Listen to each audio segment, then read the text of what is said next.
De madres es un día muy especial.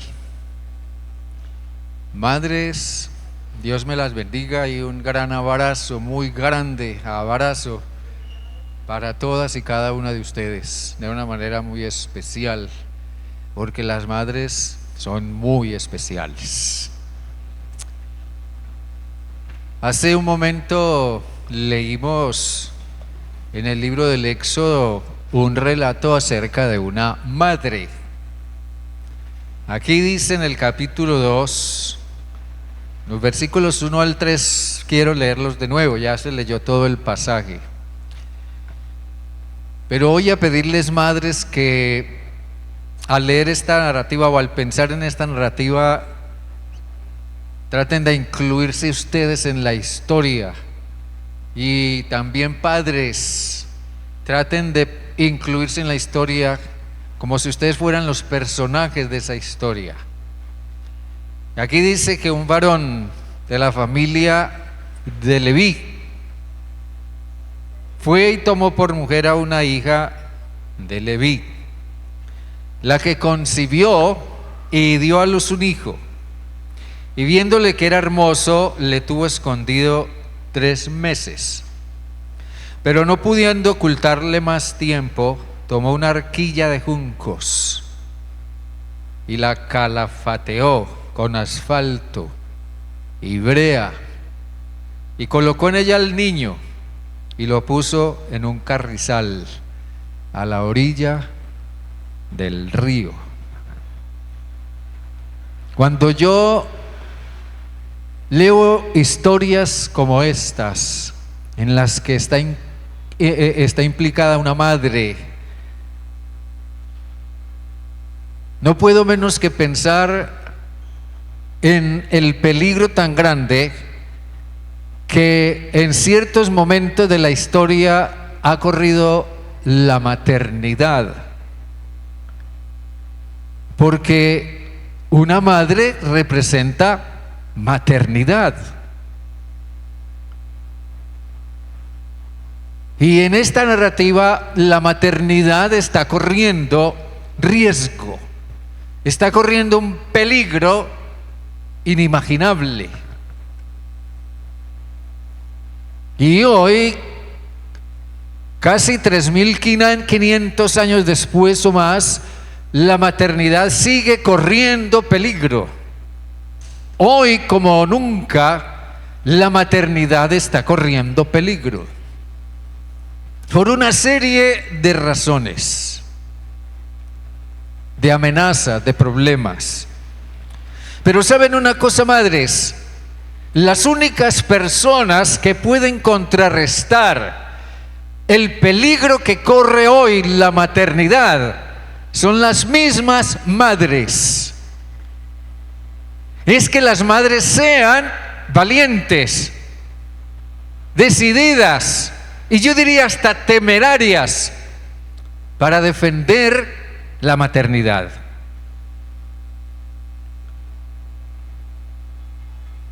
Según datos estadísticos, el porcentaje de abortos en el mundo, que es la mayor amenaza a la maternidad hoy día, el porcentaje de abortos en el mundo es descomunalmente abrumador. Según el pastor John MacArthur en su libro La guerra contra los niños, él dice que en los últimos años, a partir de la década de 1970, se han contabilizado, hasta donde se conoce, 62.5 millones de abortos. 62.5 millones. Eso aparte de los abortos accidentales o quizás a veces forzados. Pero eso indica que millones de madres han decidido no tener a sus hijos y han decidido prestarse a ello para ejecutar una abrumadora masacre.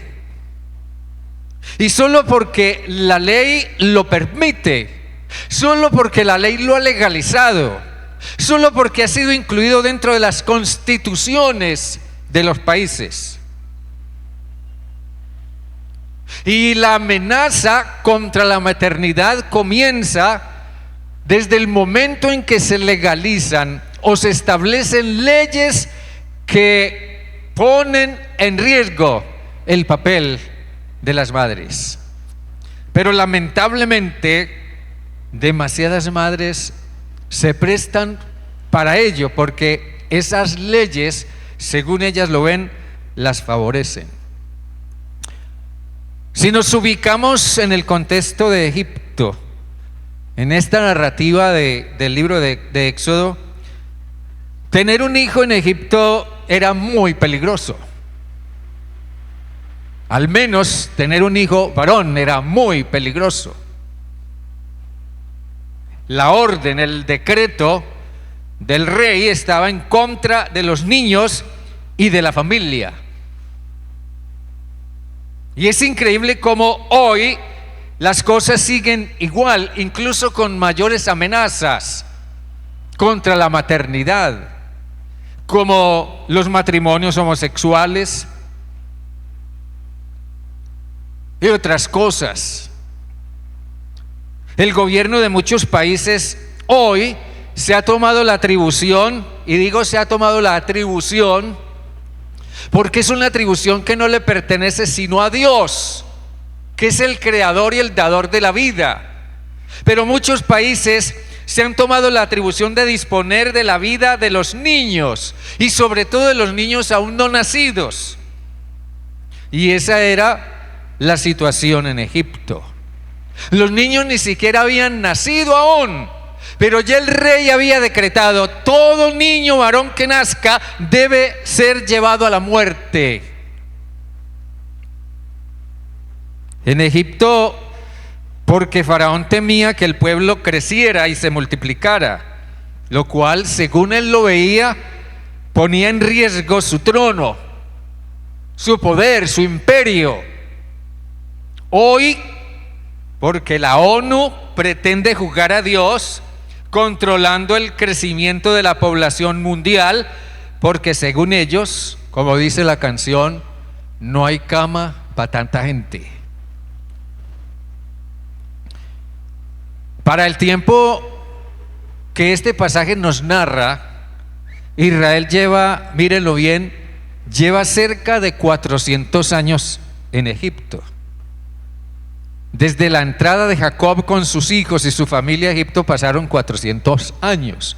Y ya prácticamente Israel se había culturizado en Egipto. Y su situación política o político-social fue considerablemente, para este tiempo, fue considerablemente desmejorada.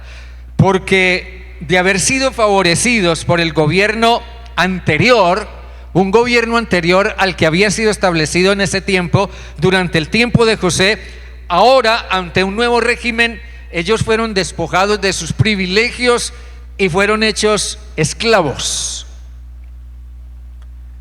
En el versículo 8 del capítulo 1 dice: entre tanto se levantó sobre Egipto un nuevo rey que no conocía a José. Y dijo a su pueblo, le dijo a la gente, su decreto fue: he aquí el pueblo de los hijos de Israel es mayor y más fuerte que nosotros. Ahora pues, seamos sabios. Según este rey, esto era sabio. Seamos sabios para con él, para que no se multiplique y acontezca que viniendo guerra, él también se una a nuestros enemigos y pelee contra nosotros y se vaya de la tierra. En términos prácticos y a la luz de un decreto de esos, en términos prácticos y sensatos, ese no era el ambiente ni las circunstancias ideales, ni el momento para casarse, ni para tener hijos. Yo he pensado, aquí hay muchos papás hoy.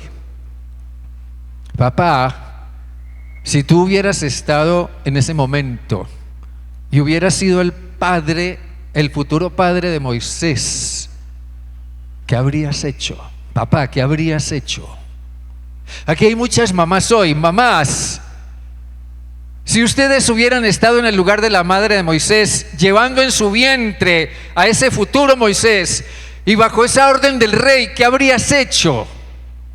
¿Qué habrías hecho, mamá? ¿Qué habrías hecho tú, papá? Yo no sé qué habría hecho yo, pero es muy probable que de acuerdo a cómo las cosas nos influyen hoy, quizás hasta habríamos estado de acuerdo con el rey. Pero no obstante eso, dice aquí un hombre, un varón de la familia de Leví. Eso significa que era parte de la tribu de Leví, según el orden social de los judíos. Un hombre de la familia de Leví fue y tomó por mujer a una hija de Leví, porque ellos se casaban, era entre los mismos de su tribu. Ahora, esto nos enseña ante todo, en primera instancia nos enseña un gran principio. Ojo con esto. Esto nos enseña un gran principio. En medio de condiciones adversas, hay quienes tienen una gran esperanza. En medio de condiciones adversas hay quienes tienen una gran esperanza. A pesar de que todo parezca estar en contra para tener un hijo, a pesar de que todo parezca ser una amenaza, a pesar de que parezca que no puedo explicar, o una mujer no puede explicar o justificar cómo resultó embarazada, cómo se lo va a decir a sus padres, o cómo va a afrontar esa responsabilidad cuando su hijo nazca. A pesar de todo eso, hay quienes en medio de tiempos de adversidad o de condiciones adversas tienen una gran esperanza. Jocabed, así se llamaba la madre de Moisés, y lo sabemos porque más adelante la narración nos dice que Jocabed se llamaba la madre de Moisés y el papá se llamaba Amram.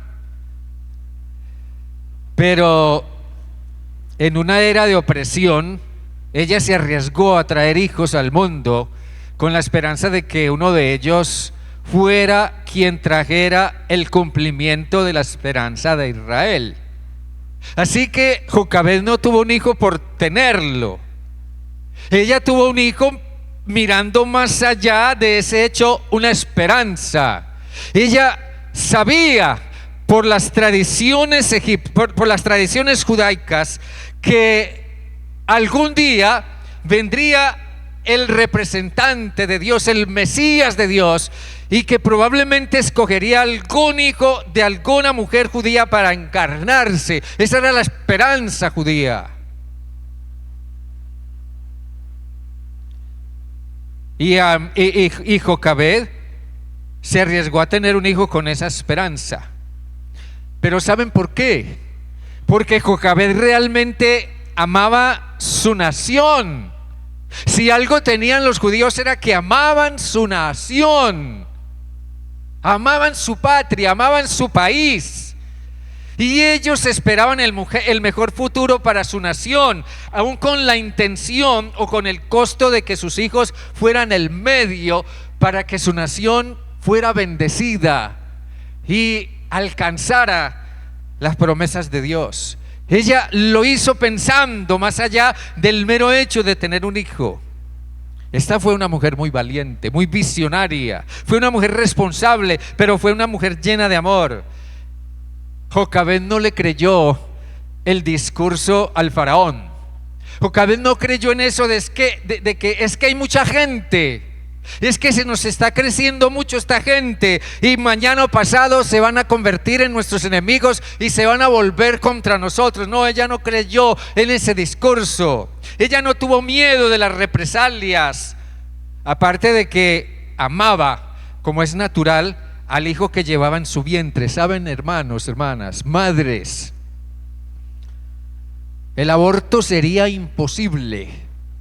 El aborto sería imposible si las madres y muchos padres amaran a sus bebés. Faraón ordenó matarlos al momento de nacer. Eso fue su orden.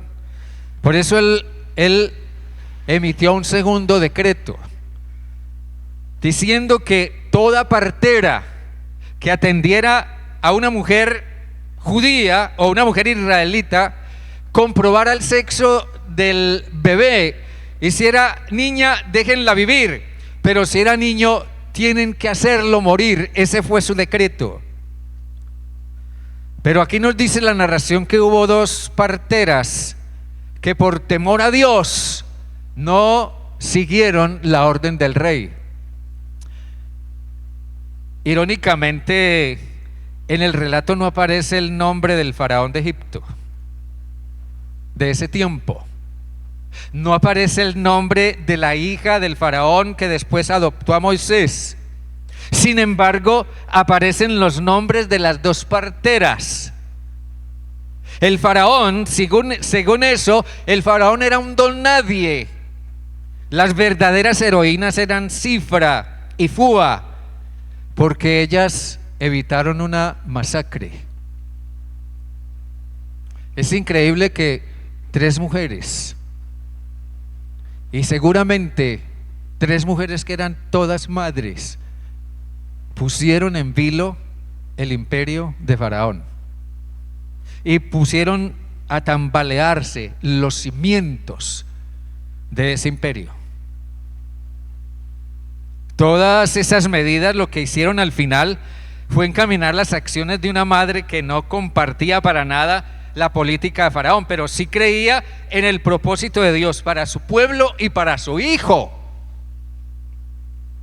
Y lo que Faraón trató de evitar se volvió contra él cuando el decreto de asesinar a los niños, miren ustedes bien, el decreto de asesinar a los niños permitió que un niño de los que él más menospreciaba, de los que él quería asesinar, un niño resultó metiéndose a través del río Nilo, que era el río sagrado de los egipcios, en su propia casa y en sus propias recámaras, hasta llegar a las instancias de su imperio, y más adelante, años más adelante, terminó echándolo abajo.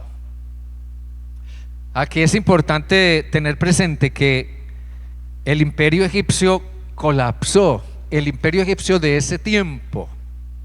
Ese imperio colapsó totalmente cuando los israelitas salieron liderados por aquel improbable niño, Moisés, ya convertido en un hombre, hacia la libertad. Más adelante la narración de Éxodo dice que los israelitas despojaron a los egipcios, quienes para que se fueran, porque veían que tenerlos representaba un peligro de muerte, les dijeron mejor váyanse, váyanse, y les dieron sus riquezas, les dieron el oro, les dieron la plata, todo lo que tenían se lo dieron a los israelitas. Y luego cuando cruzaron el río Rojo, el mar Rojo, y el ejército de Faraón, encabezado por Faraón mismo, quisieron perseguirlos, el mar se volvió sobre ellos, y tanto Faraón como ejército desaparecieron. Así que Egipto se quedó sin plata, sin oro, sin rey y sin ejército. Todo el imperio fracasó. La valiente acción de una madre echó abajo un imperio. ¿Qué opinan de eso, madres? La valiente acción de una madre echó abajo un imperio. De allí, diría yo, el inestimable valor de la acción de Jocabed, la madre de Moisés, quien arriesgó y estuvo dispuesta a luchar por su hijo. Ahora, un segundo principio que esto nos enseña es que una madre con esperanza, entonces una madre con esperanza sabe que los hijos de Dios, sabe que los hijos que Dios le da vienen con un propósito. Una madre con esperanza sabe que los hijos que Dios le da vienen con un propósito. En el Salmo 127, el salmista habla de la familia y habla de los hijos, pero dice algo muy especial con respecto a los hijos. Es la perspectiva de Dios con respecto a los hijos. Para Faraón quizás los hijos eran algo menospreciable. Para la ciencia de hoy, para grandes sectores de la ciencia de hoy, un hijo en el vientre es algo menospreciable. Para muchos médicos hoy en día, un hijo en el vientre es algo menospreciable, es algo que se puede desechar. Pero lo que Dios dice de los hijos es: cosa de estima es el fruto del vientre. Amén. Eso es lo que dice Dios de los hijos. Cosa de estima son los hijos. ¿Cómo fue que dije? Cosa de estima delante de Dios son los hijos. Para Dios tienen un valor infinito, un valor eterno. Cosa de estima es el fruto del vientre, es el hijo que nace. Una madre conoce por naturaleza el valor de su hijo. La narración que encontramos en Primera de Reyes de que un día dos mujeres que tenían ambas un hijo bebé se acostaron a dormir, y durante la noche una de ellas se acostó sobre su propio hijo y lo ahogó, lo mató. Pero después se levantó y cambió su hijo muerto por el hijo vivo de la otra que estaba durmiendo a su lado. Y al amanecer, la que encontró su hijo muerto dijo: no, este no es mi hijo. Y la otra insistía en que sí, ese es tu hijo, el muerto es el tuyo, el vivo es el mío. Y eso fue llevado a instancias del rey Salomón. Entonces Salomón dijo: bueno, entonces la única manera de solucionar esto es partir el niño vivo en dos y que una se lleve un pedazo y la otra se lleve otro. Y fue la única forma como Salomón logró reconocer a la verdadera madre del hijo, porque su naturaleza interior le dijo: no, yo prefiero que mi hijo, así no esté conmigo, esté vivo, siga vivo, así que entrégueselo entonces a ella.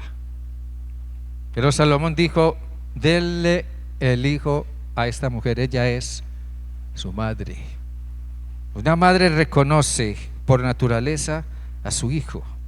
No importa las circunstancias en las que este hijo o hija haya nacido o haya sido concebido. No importa las condiciones en las que ese hijo venga, física o mentalmente. No, el hijo, el fruto del vientre, es cosa de estima delante de Dios. Pero luego el Salmo sigue diciendo que los hijos son como saetas en manos del valiente.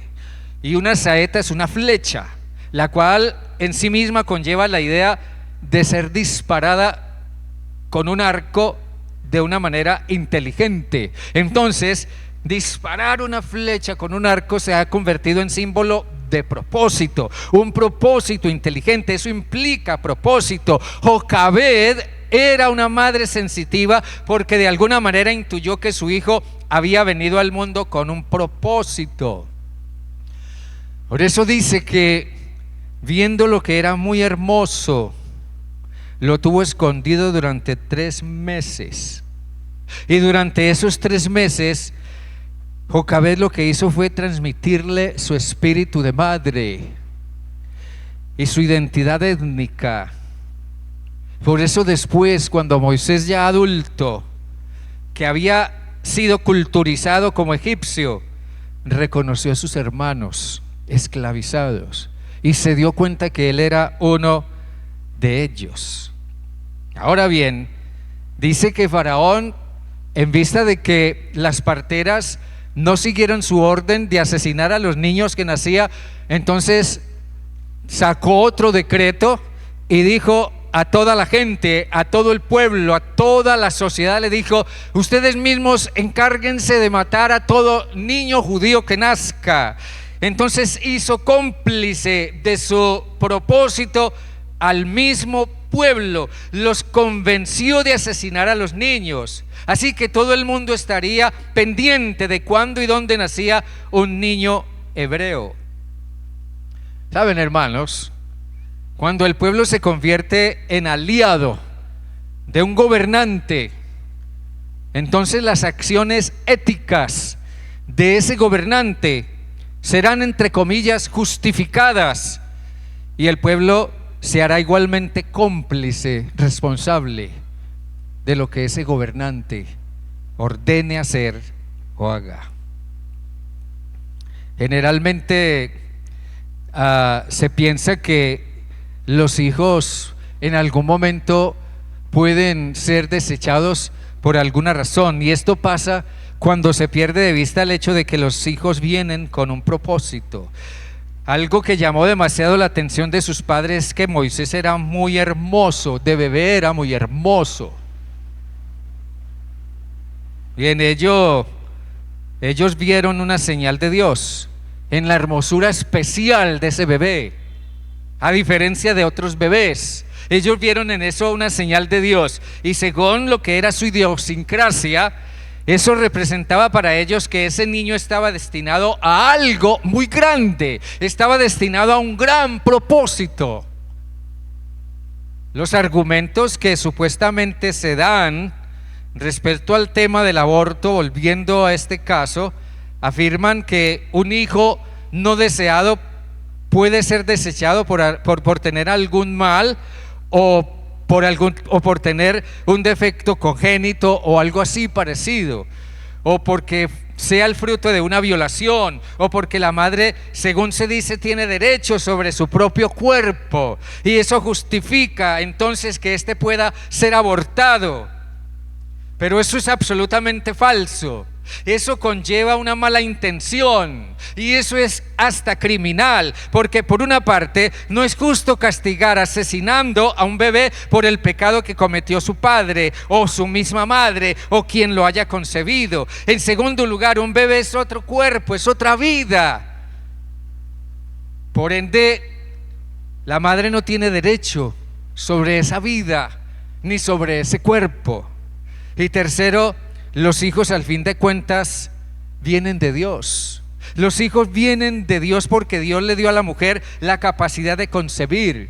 Cuando Dios creó a Adán y Eva, dice el relato de Génesis, varón y hembra los creó, pero les ordenó tener hijos, les ordenó multiplíquense, procreen todos los hijos que puedan. Eso fue una orden de Dios, el tener hijos. Y yo creo que hoy sigue siendo una amenaza a la maternidad el que parejas que se casan y pudiendo tener hijos se abstienen de hacerlo porque les incomoda o porque tienen otros planes. Yo no sé, allá eso es decisión de cada pareja, pero la orden de Dios es multiplíquense. Eso es lo que Dios ordenó a las madres: multiplíquense. La maternidad está amenazada también cuando las leyes están reduciendo las viviendas a lugares en donde solo puede vivir una persona. Eso yo no lo sabía, sino hasta hace poco me enteré. Hay ciudades en Colombia que están construyendo conjuntos habitacionales con apartamentos unifamiliares, o sea, un apartamento donde solo puede vivir una persona, una sola persona con una mascota, con el perro, el gato, la gallina, yo no sé, pero están construyendo apartamentos donde la persona se puede ir a vivir con su mascota, y eso se considera una familia.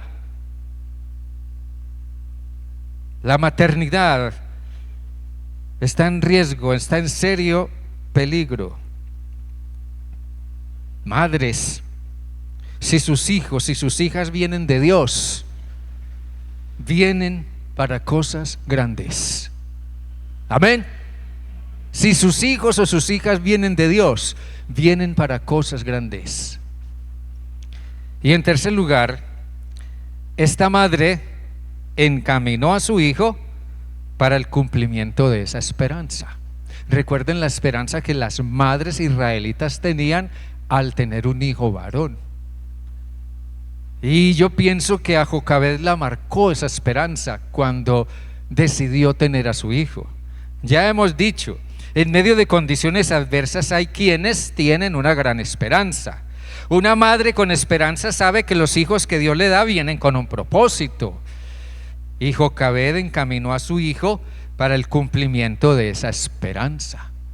Por eso dice en el versículo 3, todo el trabajo que Jocabed se tomó para encaminar a su hijo. Dijo, no pudiendo ocultarle más tiempo, tomó una arquilla de juncos y la calafateó con asfalto y brea, colocó en ella al niño y lo puso en un carrizal a la orilla del río. Tomó una canasta, una arquilla de juncos. Esta es una manera muy extraña de encaminar a los hijos en la vida, pero es que las circunstancias no daban para otra cosa y ella quería ante todo preservar la vida de su hijo y que su hijo cumpliera el propósito con el cual vino al mundo. Hace muchos años, de verdad ya mucho tiempo, vi una película que se llamaba ¿Quién cuidará a mis hijos? Una película enfocada en la familia, sumamente dramática, y se trataba de una pareja en la que el esposo, a raíz de una serie de problemas, resulta enredado en el problema de la bebida, del alcoholismo, y ya es una persona en la que no se puede confiar ni se puede esperar nada. De pronto la mamá resulta enferma con un cáncer terminal y tienen 7 hijos y todos están pequeñitos. Todos son una cadenita de hijos pequeños. Y por lo que más sufría aquella madre era pensar, ahora ¿quién cuidará a mis hijos? Mi esposo no puede hacer mucho por ellos por la condición del problema con su bebida y yo ya no voy a estar más. Así que la madre se dedica durante los meses que le quedaron de vida a buscar hogares sustitutos para sus hijos, y eso fue todo un drama, toda una búsqueda, una cosa afanada y hasta sufrida para ella encontrar quien cuidara a sus hijos.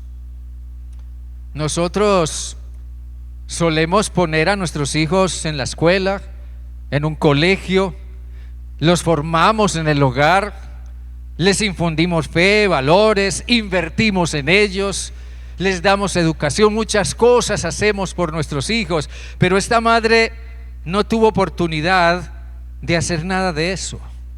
Todo lo que pudo hacer fue tomar una canasta, una arquilla de juncos, y obsérvese todo el trabajo que Jocabed se tomó. Dice que tomó la arquilla, la calafateó, eso significa que la impermeabilizó, porque la iba a poner a flotar en el agua, la impermeabilizó completamente, la preparó adecuadamente con asfalto y con brea, y colocó en ella al niño y lo puso en un carrizal a la orilla del río. Eso, yo pienso que todo ese trabajo que Jocabed se tomó y luego se fue a hurtadillas a una orilla apartada del río, a la orilla del cual seguro estaba la casa del faraón con su playa propia y todo, y allá salió la hija del faraón en algún momento para bañarse en el río. Allá se fue la madre de Moisés y dejó a su hijo en la arquilla. Esta madre asumió un papel dinámico y activo con respecto a su hijo en relación al propósito de Dios. Ella sabía, Dios tiene un propósito para este hijo, así que yo voy a encaminarlo lo mejor que pueda. Saben, madres, de todas las cosas buenas que una madre representa, de todas las cosas buenas que una madre ha hecho o puede hacer o hará mañana o pasado, la mejor de todas madres, la mejor de todas, que está por encima de todo, es encaminar a sus hijos en el propósito de Dios. Amén. Encaminar a sus hijos en el propósito de nosotros, en el propósito de Dios. La mayoría de nosotros nacimos porque tuvimos una madre con esperanza, y muchos de nosotros en un momento dado tuvimos unos padres que nos encaminaron en Dios. Yo quiero decirles esta mañana, madres, toda madre tiene que tener esperanza, y tenemos que ayudar a las futuras madres que puedan estar confundidas en cuanto a su maternidad, incluso confundidas en cuanto a su feminidad, o confundidas en cuanto a si van a tener ese bebé que están esperando o no. Tenemos que ayudar a esas madres, y es eso lo que se propone la fundación, entre otras cosas, Toque de Vida, ayudar a esas madres confundidas. Yo creo, madres, que una nación que no valora a los niños o a las niñas, que se aprueba el aborto, que entrega a los niños a la guerra, esa nación no tiene futuro, no tiene esperanza. Yo quiero decir esto: según un reciente informe del Departamento Administrativo Nacional de Estadística, el DANE, publicado en el año 2023, Colombia ha experimentado una disminución significativa en el número de nacimientos durante los últimos 2 años. Y dice, los datos de esta entidad también revelaron que la tendencia a la baja en la tasa de natalidad persiste en el 2023, con un ritmo de descenso anual del 10.2%. Esto aparece en el periódico El Tiempo del año 2024, de febrero de 2024. De acuerdo, dice otra estadística, de acuerdo con cifras de World of Estadísticas del mundo, la disminución de la natalidad avanza a un ritmo inquietante, colocando a varias naciones frente a una posible crisis demográfica sin precedentes. Y yo digo, esta es la consecuencia natural de la política antivida, que siempre encuentra corazones dispuestos a apoyarla. Hoy, cuando la sociedad se precipita hacia el abismo y pareciera que domina el espíritu criminal del aborto, debemos dar gracias a las madres, y debemos dar gracias a Dios por las madres, porque las madres valientes que se han decidido a tener a sus hijos, esas madres están siendo un factor de contención en las leyes y en las intenciones de los estados o de las naciones o de las constituciones que legalizan el aborto. Debemos dar gracias por las madres que con esperanza han tenido el valor y la responsabilidad para traer sus hijos al mundo, encaminar consciente y diligentemente sus hijos hacia Dios, encaminar a sus hijos en el descubrimiento de su propia identidad sexual, formar en valores de honestidad y responsabilidad a sus hijos, y sobre todo formar a sus hijos y a sus hijas y entregarlos, dejarlos ir para que sirvan a Dios y Dios los use en el mundo y en la sociedad como Él mejor quiera hacerlo. Es muy lamentable tener que hablar de esto en un día de las madres, pero es que las madres representan, como Jocabed, el instrumento de Dios para derribar el imperio de Faraón. Hoy podemos cantar canciones a la madre, hoy podemos darle flores y regalos a la madre, pero vuelvo y repito, lo más grande es ponderar su esfuerzo y dedicación en encaminar a sus hijos y a sus hijas en los caminos de Dios.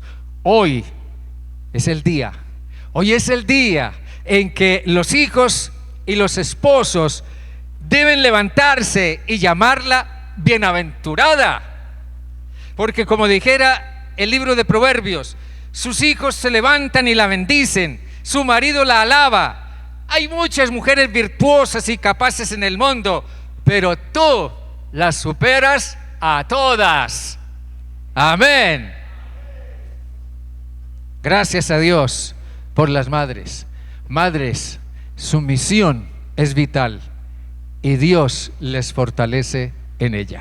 Un feliz día, madres amadas por Dios, madres regalo de Dios. Un feliz día, Dios me las bendiga y Dios las siga usando para su honra y para su gloria. Estemos de pie, por favor.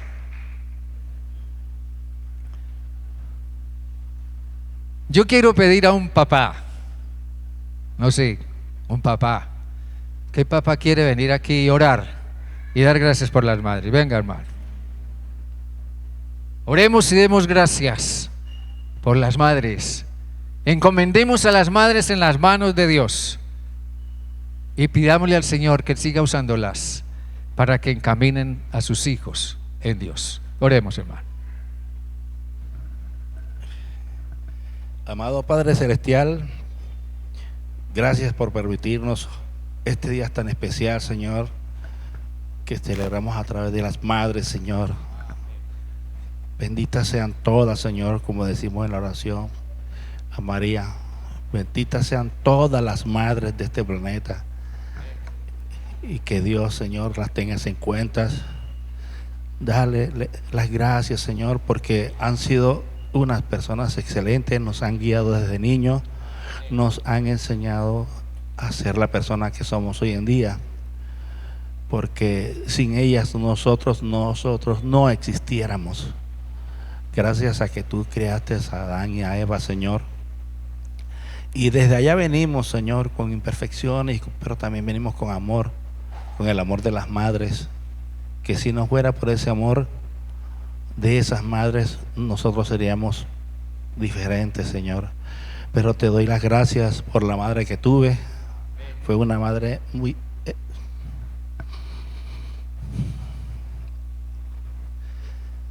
especial, una gran madre, para mí la mejor del mundo. Todas las madres son hermosas, todas las madres son grandiosas, todas las madres vienen con un ángel que las guía, que las cuida de todo, Señor. Y hoy por ser el Día de las Madres, Señor, bendícelas a todas en salud, en amor y sobre todo que sean muy felices, Señor. Te lo pido en el nombre sagrado de tu Hijo amado Jesús. Amén. Gracias, hermano.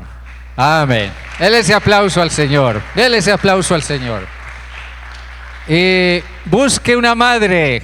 Bueno, papás, alguien busque una madre y abrácela y dígale, Dios te ama.